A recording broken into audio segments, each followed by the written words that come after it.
law school. He had a huge social group. He was very well liked. Is found murdered in the middle of town. The wound was so deep, the blade of the knife nicked the spine. Sending police hunting for an elusive killer. This case was a true mystery, a true whodunit. He was depicted as a promiscuous young man who could have been killed by anybody. And when they catch him, it leaves everyone blindsided. They did not want to believe this was true. And that was pretty surprising. When we figured out who did it, Columbia, Missouri is best known as the home of the University of Missouri. I think many people would consider us a college town. This is a city, small city with 30,000 students, coming in. For the Columbia Police Department, a neighborhood of rowdy kids is usually as bad as it gets. mainly a lot of college-related crimes, such as the parties and alcohol offenses. Homicides in general were unheard of. That all changes one afternoon in June 2004.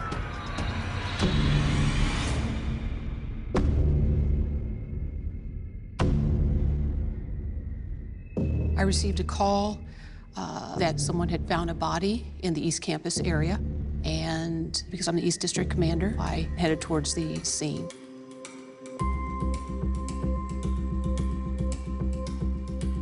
Schwartz arrives to find a team of officers already securing the area. The body was in between two apartments, lying face up, and he only had boxer shorts on. His throat had been slit, most probably with a knife. It was a very large and gaping wound. It was very deep. There's a few other abrasions on the upper body. So it was a very violent action, just a very violent crime. I was a student in college, and seeing this in a place I knew really well was tough. The forensics team processes the scene while police search the area carefully, but they can't locate a murder weapon or ID on the body.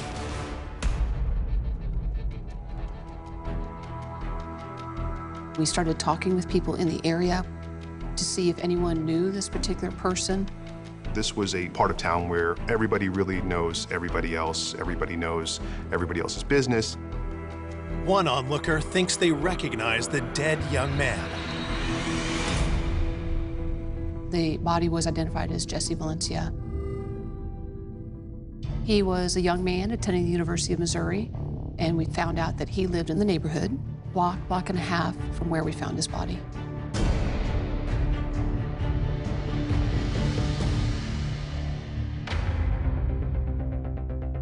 The 23-year-old lived alone in an apartment just off campus.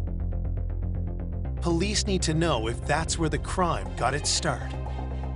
We opened it up and started to look for any initial type evidence, trying to figure out who could have done this and for what reason. The forensic team does a thorough sweep of the apartment, bagging Jesse's cell phone, cigarettes, and other items, while police canvass neighbors to see if they noticed anything suspicious the night before. His neighbor admitted coming home drunk about 3 in the morning and going to bed. He was awakened by yelling that was going on next door. This neighbor actually pounded on the door and then went back to sleep. The neighbor recalls that the shouting was late, almost 4 o'clock in the morning. Police are curious who is in the apartment with Jesse and what could they have been arguing about.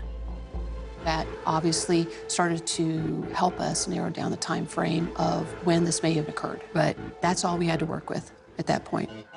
There were no real clues as to who had murdered this young man.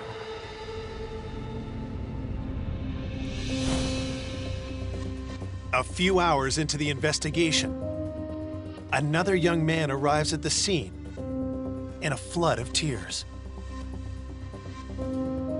This guy named Jack Barry told investigators he was Jesse's former boyfriend who just lived a few blocks away. A friend had called Jack Barry saying that Jesse was dead. If he had a relationship with Jesse Valencia, he was definitely a person the detectives wanted to talk to. Jack agrees to come down to the station for routine questioning. But first, he helps detectives track down Jesse's family in Kentucky. They called me on the phone, and a detective told me that Jesse had been killed, and I pretty much just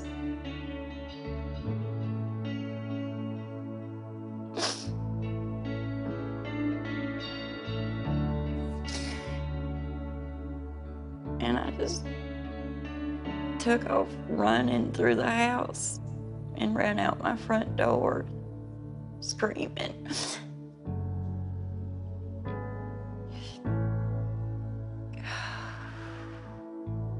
Just too much. Even when he was a little boy, Jesse never had trouble making friends. Everybody wanted to be around him because he was constantly smiling, laughing, and Jesse told me he was gay when he was 10 years old. He started crying, he got pretty emotional, and he said that he was afraid that I was gonna hate him. And I told him that there was nothing in the world that could make me hate him. After that, he seemed pretty comfortable with himself. As a teen, Jesse's confidence bloomed. Jesse loved to talk. He loved meeting new people, making new friends. When he was in high school, he wanted to try modeling. He did really well at it, and I always thought that he wouldn't go back to school, but a year from the date that he told us that he wanted to be a model, he said he wanted to be a lawyer. That's what he decided to do, and that's why he went to Missouri. Linda said he was a journalism and history major who planned to go to law school. Jesse Valencia was one of those larger-than-life characters. He had such a big personality. He had a lot of friends. He had a huge social group.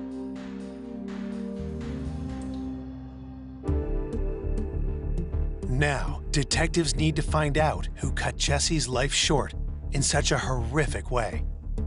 They start by asking Jack Barry about his relationship with Jesse. Jack told them he and Jesse had just split up, and he was trying to make Jesse realize it's over, I need to move on. Jesse still loved Jack, so he was having a hard time letting go, but Jack was already starting to see someone else. Was it a fight with a spurned lover that the neighbor had heard in the middle of the night?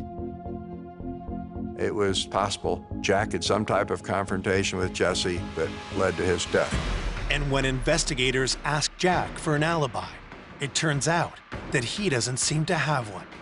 His alibi was, I was home sleeping alone. At that point, Jack Barry had become the primary suspect. Coming up, detectives discover a secret romance They had started a relationship very quickly. that uncovers a killer's trail A lie is the next best thing to a confession. to a surprising culprit. It was shocking on many levels.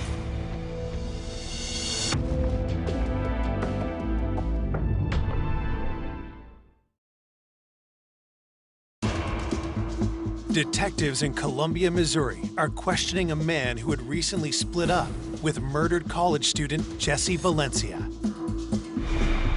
Jack Barry wanted to end the relationship. He wasn't happy with the relationship any longer. Jack paints a picture of a couple growing apart after 2 years of dating. But a piece of evidence found at Jesse's apartment makes detectives question his story. The investigating detectives found Jesse's cell phone, and the cell phone showed that Jesse had called Jack Berry at about 3:18 that night. The neighbors had heard some type of argument from the victim's apartment, approximately the time frame of when this occurred. So that would be obviously suspicious. But Jack insists he was nowhere near Jesse's apartment. Jack said that he had already gone to bed that night and that he heard a knock on his door at 3:18 in the morning, and then he simultaneously got a phone call from Jesse's cell phone. It was routine that Jesse would use his cell phone as sort of a doorbell. Jack said he was tired and he really didn't feel like getting up and talking to his former boyfriend at 3:18 in the morning, so he didn't go to the door. Jack says he rolled over and went back to sleep, but police aren't so sure and question him for hours. Finally, Jack broke into tears, and he said he regretted that. He didn't go to the door because what happened might not have happened had he done that. His reaction was so genuine, and it was clear that Jack still had a lot of love and affection for Jesse. And it's becoming clear to detectives that Jack didn't kill Jesse, but they press him to see if he might know who did. Jack said that he had no clue as to what would have happened to him and why anyone would have killed him. 23-year-old Jesse Valencia, the MU student. Police found Valencia's body on East Campus, throat slashed. As the story of the murder hits the 11 o'clock news, it sends shockwaves through the city. I would say this was probably one of the most gruesome killings in Columbia. We don't have very many murders here. The murder of a gay young man just a week before the city's first Pride Fest horrifies the progressive college community. For anyone who thinks that they can get away with something like this so heinous is just unthinkable. We know from past homicides that a majority of them are with people that they know. Anyone who had had contact with him, whether in a sexual relationship or a social relationship, the detectives wanted to talk to. Police begin to make the rounds of Jesse's wide circle of friends, wondering if there's anyone in his life that might have harbored any kind of grudge.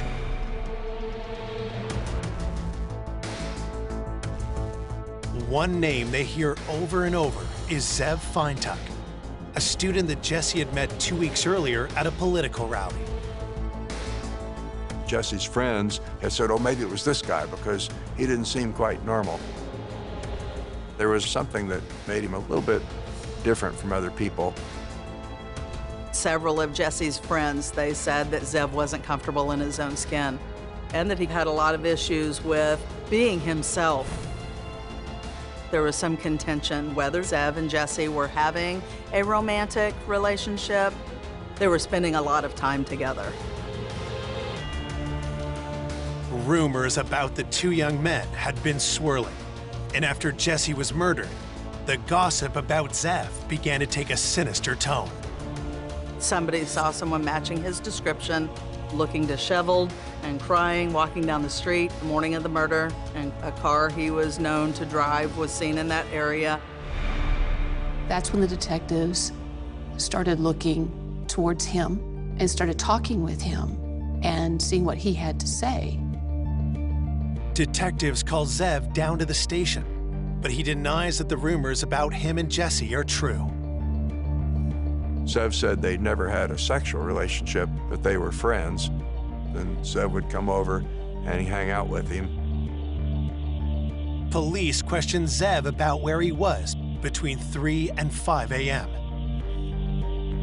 His alibi was I was home sleeping. He was a young man who still lived with his parents. They subject Zev to a voice stress analysis test to see if he is telling the truth. It showed untruthful, so deceitful.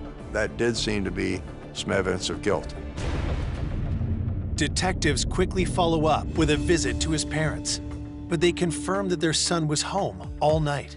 Zev's parents had said that when Zev would leave, he would always go through the garage door to get to the car, and so it made a big racket they would have awakened his parents, and they said there's no way that he would have left that night.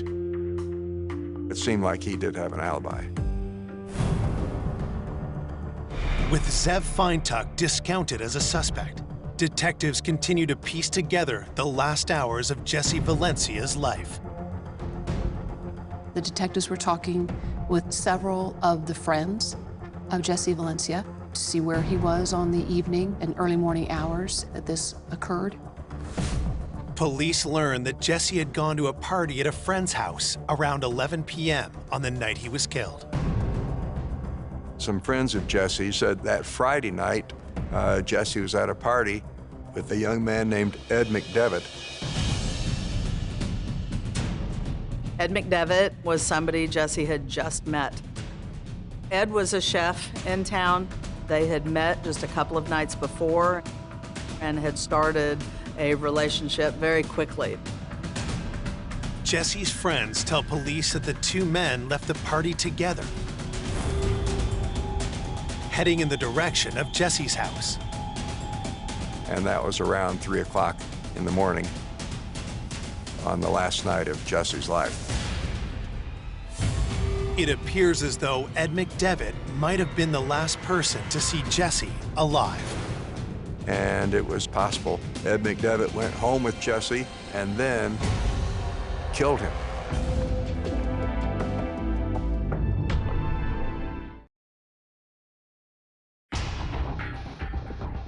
"12 hours after finding Jesse Valencia's body, detectives track down 22-year-old Ed McDevitt and bring him down to the station. Jesse had met Ed McDevitt 2 days before his death and invited Ed to come home with him on that Friday night, the last night of Jesse's life, so he became a suspect at that point. But Ed claims that he and Jesse went their separate ways soon after they left the party. And he was talking with Jesse on the phone at the time he was walking home on the last night of Jesse's life. Ed says that his roommate was up when he arrived home and invites detectives over to talk to him themselves. There's nothing found when they searched his home, and everything Ed McDevitt told the officers, they could verify by looking at his cell phone records, by talking to his roommate, and at that point, investigators let him go.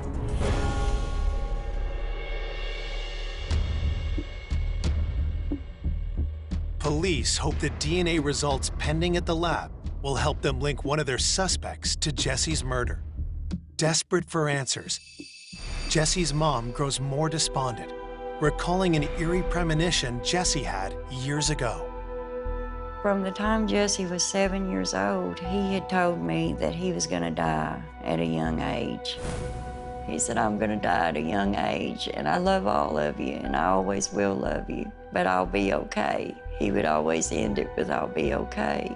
And of course, I got emotional and upset over it, but he said, "We've got to make the most of what time I'm here."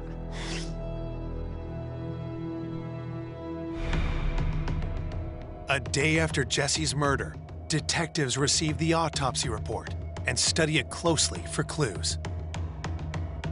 The medical examiner concluded that Jesse had been murdered in the area of 3, 4, 5 o'clock in the morning. The cut to his neck was the only knife wound, and it was the cause of death. And it was so deep, the blade of the knife had also nicked the spine.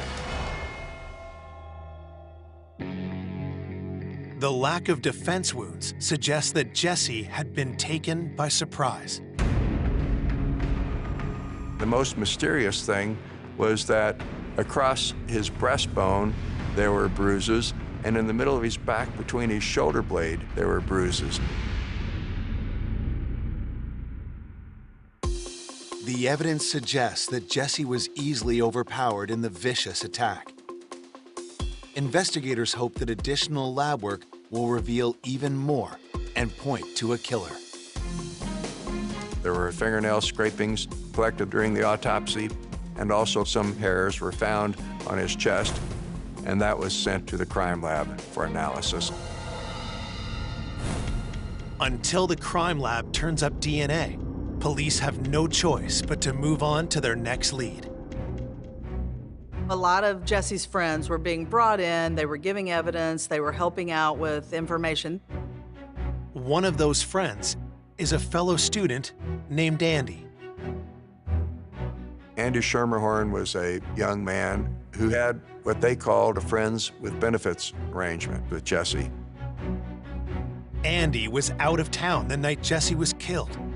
But the day after the murder, he comes forward to share a shocking story. Andy Schermerhorn told the investigating detectives that Jesse was having sex with a Columbia police officer. He was having a relationship with an officer. I was surprised. Andy nervously reveals an encounter 3 weeks prior at Jesse's apartment. Andy Schermerhorn said that on May 14th, he had been at Jesse's home at night, and there was a knock at the door. And Jesse went to the door, and a uniformed police officer was there. And Jesse said, "It's okay, oh, it's okay, he's cool, he's cool." According to Andy, the officer took off his gun belt, and the next thing Andy knew, the three of them were fooling around.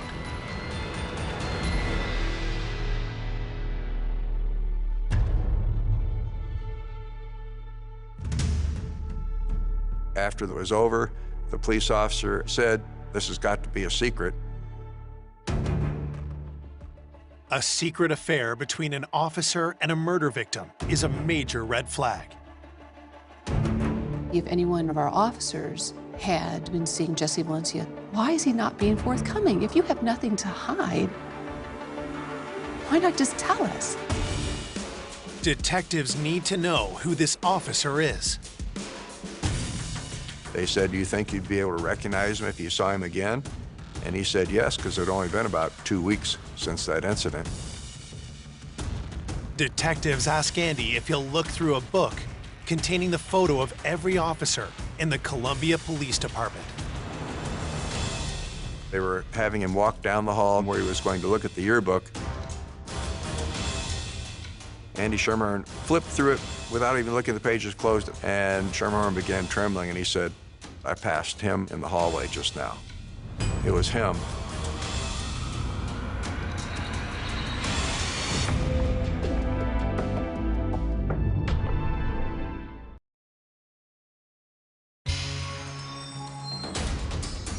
The day after the murder of Jesse Valencia, detectives in Columbia, Missouri learned that he was allegedly having a relationship with a local police officer.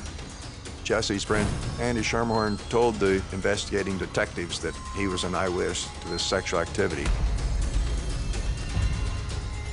Schermerhorn began trembling, and he said, "It was him that I passed in the hallway just now."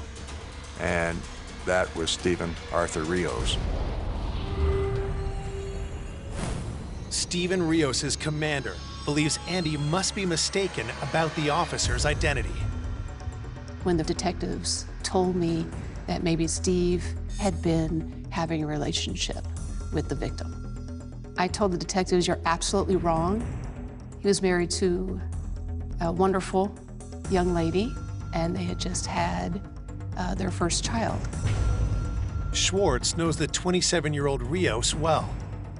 The 5-year veteran is one of the department's rising young stars. Steve was very outgoing. He communicated well, very ambitious. He was a young officer who was on his way up in the department because he was a go-getter and a very, very popular officer. Detectives don't know if Andy is telling the truth, but they're certainly anxious to get Rios' side of the story. If he was having a relationship, that does not mean that he had killed Jesse Valencia. Rios is out of town for a couple of days on a camping trip with coworkers. So they begin tracing Rios' steps the day Jesse's body was found. He went in for his work shift later in the afternoon, like he normally did, And at that point, the body had been found. He had contacted the on-duty sergeant, but said he could help. Rios said that I met Jesse Valencia when I gave him a ticket back on April 18th. Investigators pull a copy of the incident report to see if it backs up Rios' story. April 18th of 2004, some friends of Jesse's were having a party, and the party kept getting loud, and the police showed up to get them to quiet down. And Jesse, this intelligent pre-law major, said, "What's your probable cause?" Well, that got him arrested, and Stephen Rios gave him a municipal court summons for obstructing a governmental operation. A call to Jesse's mother corroborates the report. Jesse told me that when he was arrested, that the cop that drove him down to the jail was really nice, and that he talked to him all the way down to the station. And he said, I kind of felt a little bit uncomfortable because he kept asking me personal questions about my life that I didn't really feel like he should be asking me when he was trying to arrest me for something. But the arrest wasn't the end of the officer's interest. The very next day, he turned up at Jesse's apartment. After he got arrested, Jesse called me on the phone and he said, the cop that arrested me last night showed up on my doorstep. He said he had to ask me some more questions, but the questions he was asking Jesse were more of a personal nature. They went out a few times after that, and he would come to Jesse's apartment and just show up unannounced, even when he was in uniform. Linda doesn't know much more than that, but thinks that Jesse's friend Joan Sheridan might. When they track her down 2 days after the murder, Joan confirms that Jesse saw the officer more than once after the arrest. He had told her that the officer would typically come by sometime after 3 o'clock and before 6 o'clock in the morning, just for sex, and then leave. Joan reveals that she got a close-up look at the officer one night when he showed up at Jesse's place. They showed her a photo lineup, and she was able to pick the person that came by to Jesse's apartment that night. And it was Stephen Rios. Detectives now have more evidence that Rios was having a scandalous relationship with Jesse. And when they hear what Joan says next, they suspect he may also have a motive for murder. Joan said that when he went to court for his municipal court summons, Jesse assumed it would be dismissed since he was having sex with the arresting officer, and it had not been dismissed, and that had angered Jesse. So Jesse had told Joan that the next time the police officer comes over, I'm going to tell him that I have a little secret the chief of police might want to know if he doesn't get that ticket dismissed. The detectives called me and told me that Jesse was threatening to contact the chief and expose Rios. Finally, the light bulb went off. You start looking at who had a motive to kill Jesse Valencia. Rios was very worried about his job. He was very worried about his reputation. He would be very devastated. He would be embarrassed by this information coming out. That's when Rios became the suspect.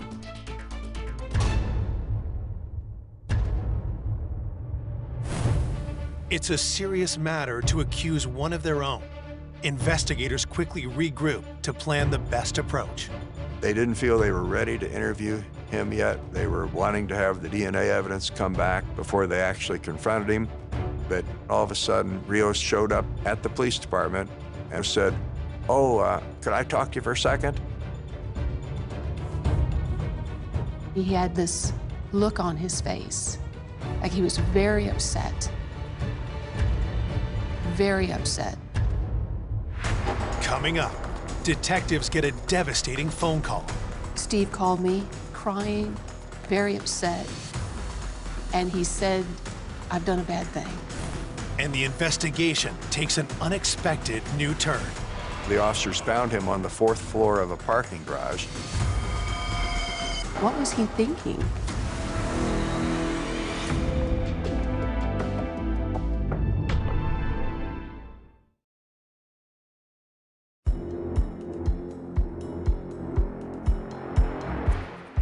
Detectives investigating the murder of college student Jesse Valencia are preparing to confront their suspect, police officer Steven Rios. But Rios goes on the offensive first. Rios said he was hearing from other people that Jesse was having an affair with a Columbia police officer. And I just wanted you to know that I did give him a ticket, but that's the only contact I had with him, and it's certainly not me. But detectives tell him flat out that they've heard a different story. They said, we've talked to a woman who said that she was at Jesse's apartment one night when you showed up. Rios sat there for a minute.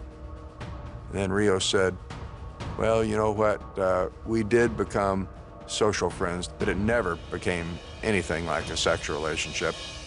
They said, you know, we've talked to another young man who says he was actually having sex with Jesse, and you came by that night and actually came in and joined them on the bed.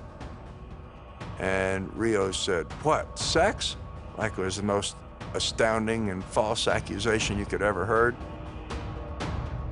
He was getting very agitated with the detectives.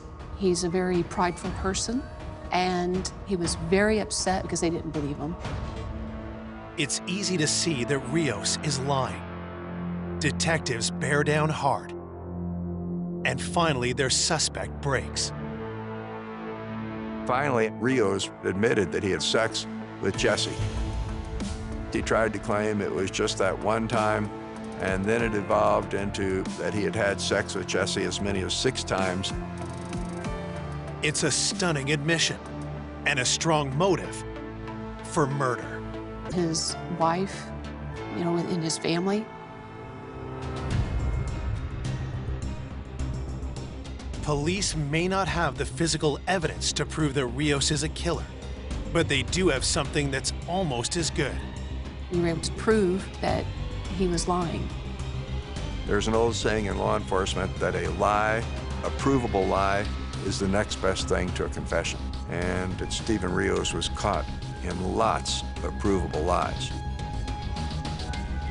But detectives aren't finished interrogating their suspect.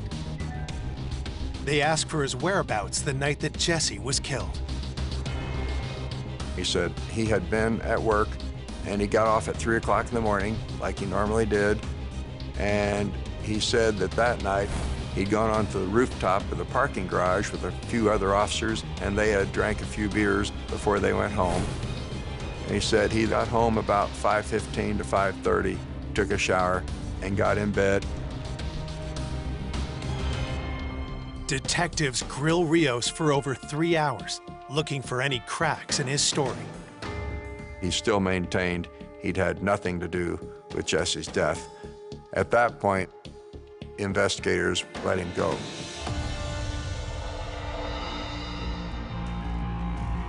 He was definitely a suspect, but the question remained, can we prove it beyond a reasonable doubt?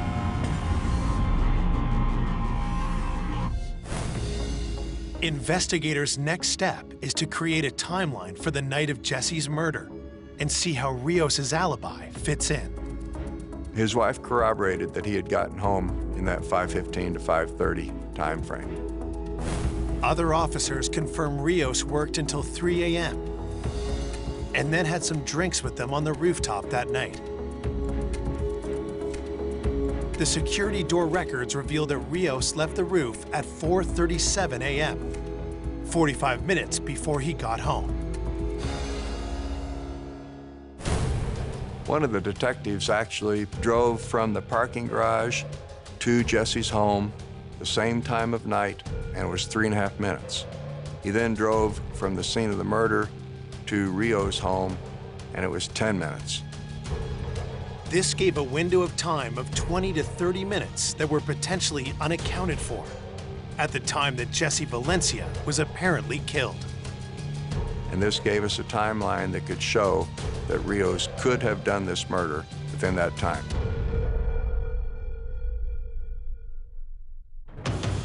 Investigators search Rios's home, car, and work locker, but they uncover nothing to tie him to the crime.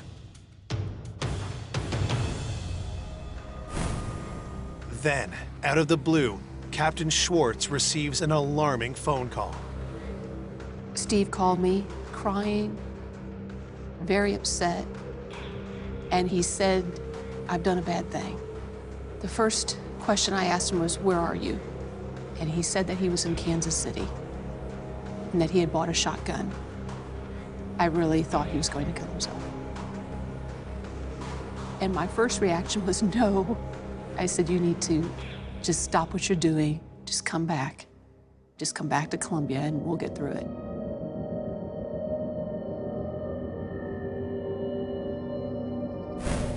Captain Schwartz is able to talk Rios into driving the 150 miles back home, where police take him into custody.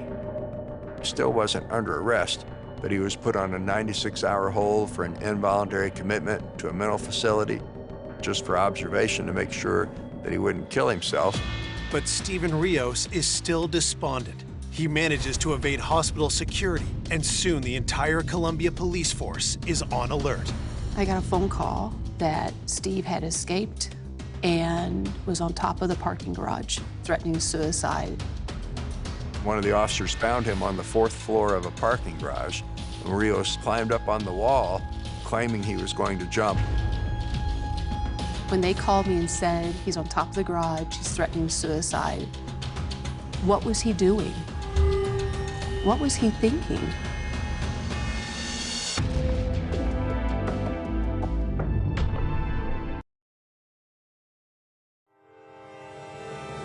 Police officer Steven Rios, a suspect in the murder of Jesse Valencia, has escaped protective custody and is threatening to leap to his death. This is one of the busiest parts of campus. It's about 7 o'clock at night. He goes to the roof of the parking garage, starts threatening to jump. There's a crowd below. There are people watching this. People are videotaping this, taking pictures. It's bizarre. Police arrive on the scene to try to talk Rios off the ledge. All I could think of was, here we go again. Why are you putting everyone through this? It was just putting everyone through a nightmare.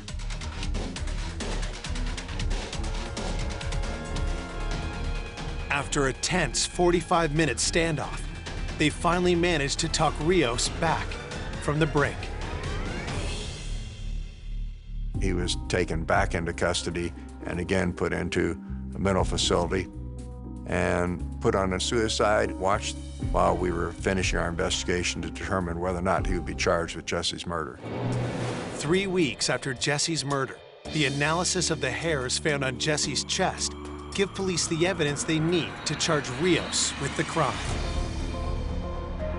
They were able to say the persons who left those hairs on Jesse's chest, limb hairs that would have come from somebody's arm, those hairs matched to Steven Rios.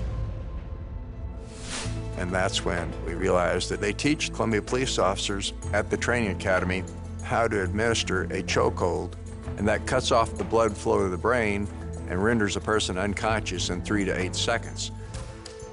That could account for these limb hairs, in addition to the bruises that went across the front of his chest and in the middle of his back.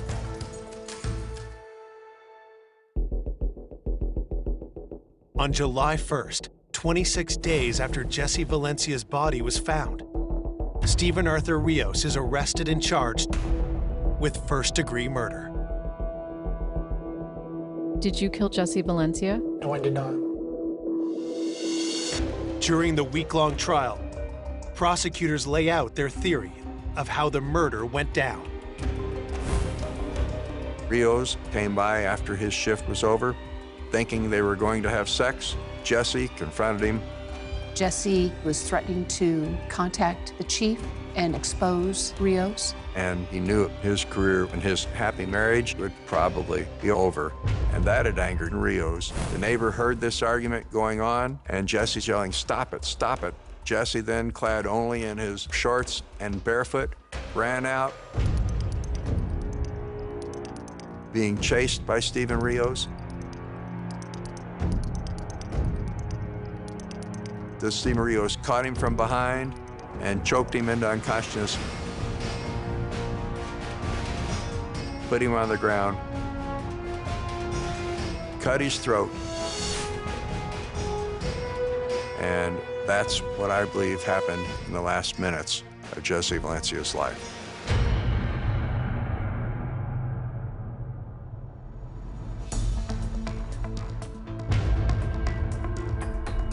Prosecutors know they have a strong case, but convincing a jury that a police officer is a murderer is sure to be a hard sell. If even one of the 12 jurors feels like it's not the person, then you have a hung jury or a not guilty verdict. After 8 long hours, the jury returns with a verdict. The jury found the defendant, Steven Arthur Rios, guilty of murder in the second degree. I did feel a great sense of relief and even pride when the case was over and Steven Rios had not gotten away with murder. Steven Arthur Rios receives a sentence of life in prison for the slaying of Jesse Valencia. I don't feel like that Jesse really got justice because I wanted the death penalty for him. He took my whole life away from me.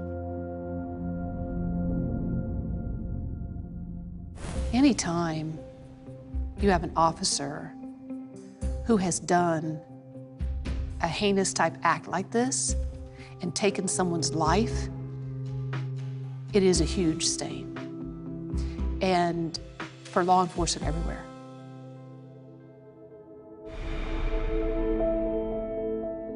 For Jesse's mother, her son's legacy is in the way he lived his life, not the way it ended. I want people to remember the Jesse that was constantly laughing and trying to make other people happy, because that's what Jesse lived for. He didn't want anybody to be sad. There's always the empty space.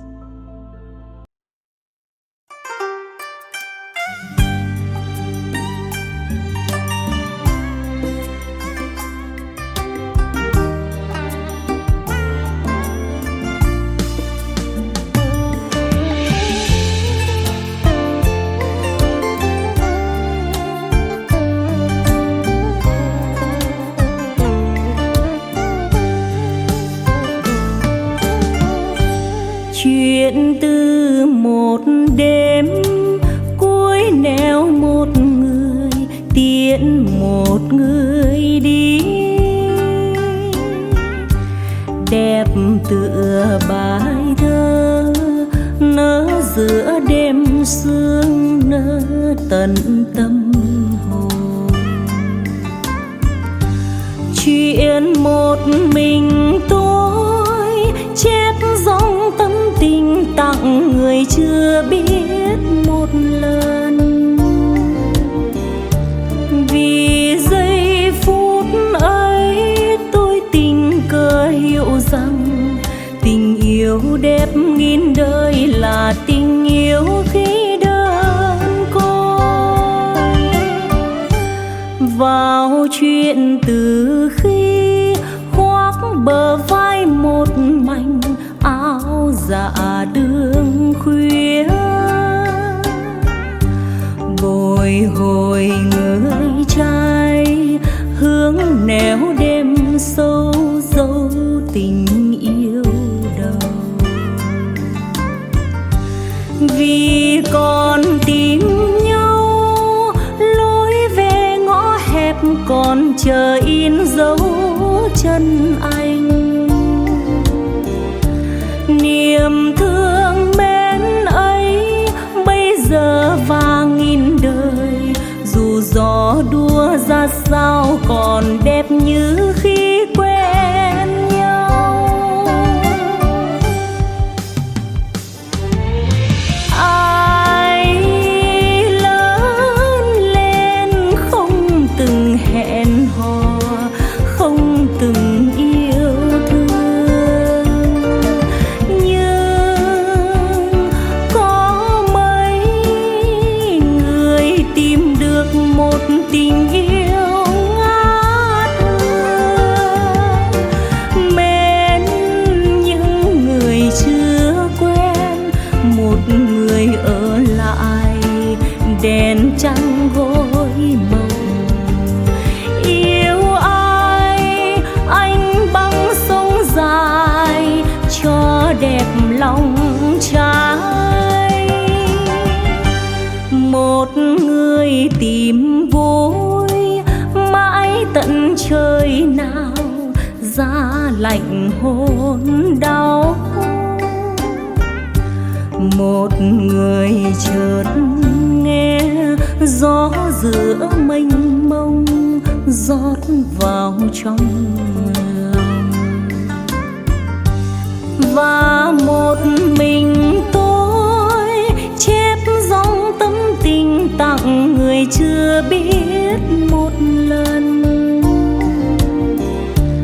Vì trong phút ấy tôi tìm mình thì thầm, giờ đã gặp được một nụ hoa nở về đêm.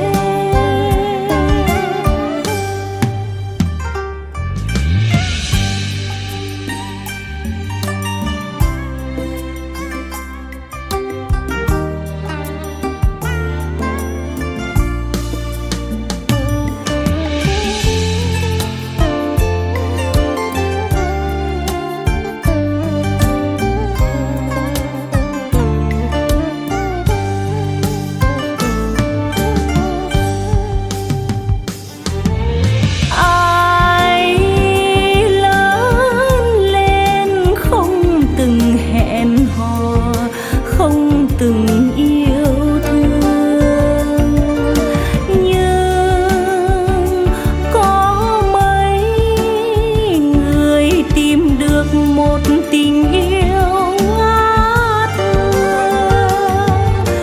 Mến những người chưa quen, một người ở lại đèn trăng gối mộng. Yêu ai anh băng sông dài cho đẹp lòng trai. Một người tìm vui mãi tận trời nào, giá lạnh hôn đau. Một người chợt nghe gió giữa mênh mông rót vào trong lòng, và một mình tôi chép dòng tâm tình tặng người chưa biết một lần. Vì trong phút ấy tôi tìm mình thì thầm, giờ đã gặp được một nụ hoa nở về đêm. Vì trong phút ấy tôi tìm mình thì thầm, giờ đã gặp được một nụ hoa nở về